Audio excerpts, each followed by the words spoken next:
একবার কল্পনা করুন তো, কোনো সাবমেরিন যখন পানির নিচে শত শত ফুট বা হাজার হাজার ফুট গভীরে ডুব দেয়, তখন নৌসেনাদের দৈনন্দিন জীবন কেমন কাটে। আমরা অনেকেই ধারণা করি সাবমেরিনের ভিতরে নৌসেনারা স্বাচ্ছন্দ্যে থাকে, কিন্তু না, জানলে অবাক হবেন নৌসেনারা তাদের চারপাশে কোটি কোটি কিউবিক মিটার পানির মধ্যে থেকেও দিনের পর দিন গোসল করতে পারে না, কিংবা ঠিক মতো খাবার পানিটুকু পর্যন্ত পায় না। কেন সাবমেরিনে থাকা নৌসেনারা পর্যাপ্ত পরিমাণ খাবার পায় না? কেনই বা সাবমেরিনে থাকা উচ্চপদস্থ কর্মকর্তা এবং সাধারণ সেনাদের একই পোশাক পরিধান করতে হয়? এগুলো জানতে হলে ভিডিওটি শেষ পর্যন্ত দেখুন, কারণ রহস্যভেদের আজকের এপিসোডে আমরা দেখতে চলেছি সাবমেরিনের অভ্যন্তরে নৌসেনাদের দৈনন্দিন জীবনের এমন কিছু দিক যা আগে কখনো দেখেননি। তো চলুন ঘুরে আসা যাক পানির হাজার ফিট গভীরে থাকা সাবমেরিনটির থেকে। নৌসেনাদের উপর কোনো দেশের নিরাপত্তার দায়িত্ব অর্পিত থাকে দুটি ধাপে। দেশের নিরাপত্তার জন্য নৌসেনারা প্রায় 1000 ফিট গভীরে মাসের পর মাস কাটিয়ে দেয়। আর এই বিশেষ দায়িত্বের জন্য সৈনিকদের ইচ্ছা, লক্ষ্য, ট্রেনিং এবং মেডিকেলের উপর বিশেষ গুরুত্ব দেওয়া হয়। আর এদের মধ্যে কেবলমাত্র উৎকৃষ্ট সৈনিকদেরই বাছাই করা হয়। মাসের পর মাস ধরে পানিতে শত শত ফুট গভীরে সাবমেরিনের মধ্যে আটকে থাকা মোটেও সহজ নয়। নৌসেনাদের জীবন কতটা কঠিন তার কিছুটা হলেও বুঝতে পারে নৌসেনাদের পরিবার। নৌসেনারা যখন কোনো মিশনে যায়, তখন তাদের পরিবারের সদস্যরাও জানতে পারে না যে তাদের প্রিয় মানুষটি কতদিনের জন্য আর কোথায় মিশনে যাচ্ছে, আর সে কবেই বা ফিরে আসবে। তারা শুধু এতটুকু বুঝতে পারে যে তারা দেশের জন্য নিজেদের কর্তব্য পালন করতে যাচ্ছে। সাবমেরিনে থাকার সময় শারীরিক পরিচর্যা তো দূরের কথা, ঠিকমতো গোসলই করতে পারে না।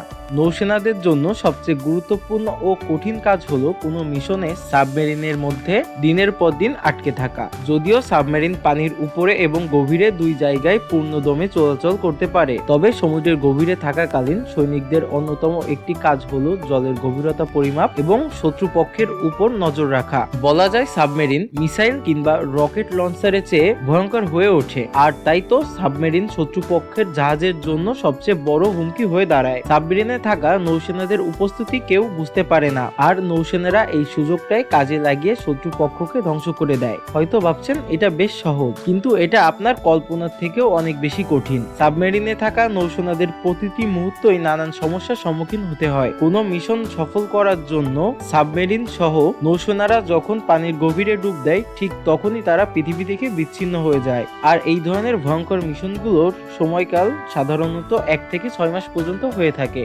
আর এই সময়কালে কোনো নৌসেনা তার পরিবারের সাথে যোগাযোগ করতে পারে না। জানলে অবাক হবেন, শত শত ফুট জলের গভীরে ডুব দিয়ে চারপাশে প্রচুর পরিমাণ পানি থাকা সত্ত্বেও সাবমেরিনে থাকা নৌসেনারা দিনের পর দিন গোসল করতে পারে না। কখনো কখনো প্রায় 3 মাসের মিশন শেষ করে নৌসেনারা জলের উপরে এসে একবার গোসল করার সুযোগ পায়। এর কারণ হলো সাবমেরিনের মধ্যে যথেষ্ট বিশুদ্ধ পানির অভাব। এছাড়া প্রত্যেক নৌসেনা প্রতিদিন 3 থেকে 4 মগ পানি ব্যবহার করার সুযোগ পায়।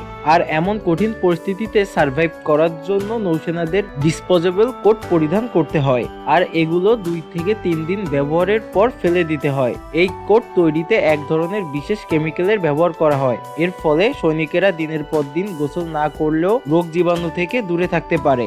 তাই এই নৌসেনারা একই রকম পোশাক পরিধান করে। এক্ষেত্রে নৌসেনাদের উচ্চ পদস্থ কর্মকর্তা ও সেনাদের মধ্যে কোনো বিভাজন থাকে না।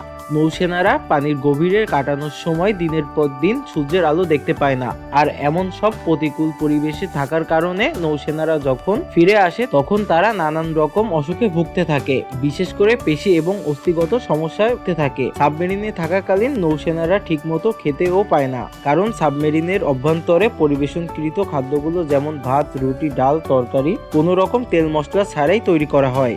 টিনের কৌটায় প্রস্তুতকৃত খাবারগুলো বহুদিন ধরে প্রিজার্ভ করে রাখা হয়, যার ফলে খাবারগুলো টাটকাও থাকে না। এছাড়া খাবার তৈরির সময় শেফকে বিশেষ খেয়াল রাখতে হয় যাতে ধোয়ার পরিমাণ বেশি না হয়। তাই সাদাসিধাভাবে শুধু খেয়ে সার্ভাইভ করার মতো খাবার প্রস্তুত করা হয়।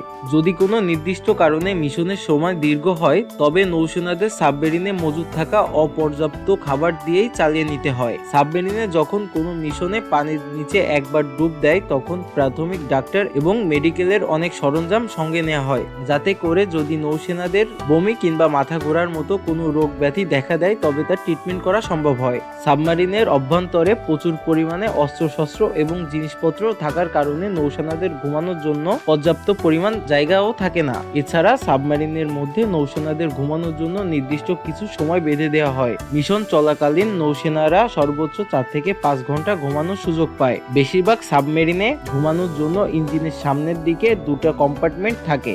যদিও এখানকার তাপমাত্রা অনেক বেশি থাকে তবুও নৌসেনারা বাধ্য হয়ে এখানেই ঘুমিয়ে পড়ে। আর এই জায়গাটিতে ভয়ানক মিসাইল কিংবা টর্পেডো মজুত করে রাখা হয়। আমাদের পৃথিবীতে অনেক দেশ রয়েছে যে দেশে নৌসেনাদের সাবমেরিনের অভ্যন্তরে এমন কঠিন পরিস্থিতিতে মিশন সম্পন্ন করতে হয়। যদিও অনেক দেশে সাবমেরিনের মধ্যে অনেক সুযোগ সুবিধা থাকে, তো বুঝতেই পেরেছেন যে ডুবোজাহাজ কিংবা সাবমেরিনের মধ্যে কোনো মিশন চলাকালীন নৌসেনাদের দৈনন্দিন কার্যক্রম পরিচালনা করা কতটা কঠিন। ভিডিওটি ভালো লাগলে শেয়ার করতে পারেন এবং আপনি যদি এমন রহস্য, রোমাঞ্চ, আনকমন, ইন্টারেস্টিং ভিডিও দেখতে চান তাহলে রহস্যবেদ চ্যানেলটিকে সাবস্ক্রাইব করে পাশে থাকুন। দেখা হবে অন্য আরেকটি নতুন এপিসোডে। ধন্যবাদ।